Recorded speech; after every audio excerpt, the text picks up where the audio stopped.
And many more people than used to be are concerned about the housing prices. You know, it was once, even as recently as a year or two ago, that prices were accelerating, appreciating at 10, 15, 20% in some areas. And now there's this feeling that, well, prices are not going up, they may even be going down, and they may be even going down further. How is that affecting your business? It's a great time to buy a house because realtors, when you're dealing with a professional realtor, they're going to give you an honest idea of what your home will sell for. And if you really want to sell it, you need to be very close to that number. And the psychology is when you are close, many more people see your home. And I still see deals where there's competition on homes, which is kind of amazing in this market. But it's because they price them properly. They price them and they probably perhaps spruce them up a little bit better than ordinarily would be the case, or they prepare them for market better. It's another thing a good realtor will tell you what the things you need to do are to make your home much more saleable. And it's worth the investment, sometimes even of thousands of dollars, to A, get the home sold, and B, get the best price for it. But as a consumer, as a buyer, now prices are really where they need to be, maybe even a little bit lower. So maybe when you sell your home, you might not get exactly what you thought you'd get. But chances are you're going to be buying a larger home, and you'll get that same percentage discount on that home. So, you know, so many people have waited and waited. I think there's a pent-up demand. Families grow, people relocate. So I think it's a great time to put your house on the market, price it fairly. I would suggest that you sell your house before buying another. Over the past few years, so many of our customers bought houses before theirs was sold. And some people got stuck holding two mortgages.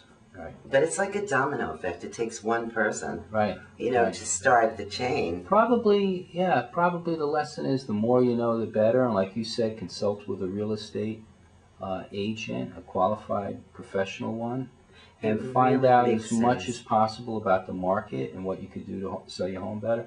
And from a buying standpoint, you had mentioned to me even distressed properties, which are selling at a steep discount. It may be a good time to buy those if you got good credit and can handle a mortgage on it, in that maybe prices would appreciate a lot in the future.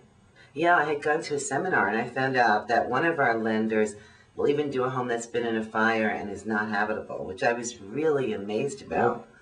And it's based on the purchase price plus the amount of money that you put into it.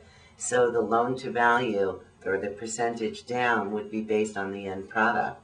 So for instance, if you bought a home that was $500,000 and you need to put another $500,000 in, if you put the 20% down, it would be based on $1 million. Not buying a $500,000 and then trying to finance the renovation. The other thing that's really great for is so many people have wanted to move, but sometimes that move to the next larger home is well over $500,000. And people have thought about renovating their homes in nice areas and making that adjustment, adding the extra bedroom. And with rates this low, they can refinance, take cash out, and even include all the closing costs in their loan. So it's a good time to do that. And what they're probably doing too is putting more value, well, they're obviously putting more value in their home, but probably will get back even a greater return of that value, right? Because it's in the community that they know and love and want to stay in, and probably another buyer would see it that same way too, right? So instead of upping and moving and spending a lot of money to move into a new home, one suggestion that you have is renovate what you already have if you like the area. And if you feel that the $500,000 jump is going to be really stressful and maybe the renovation is $100,000 or $200,000, you know, because life is cyclical, real estate is cyclical, and the market will start to come back. The real key is if you can just hold the property.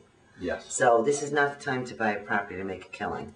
It's the time to be able to comfortably buy your next property and hang on to it, and you'll always make out better.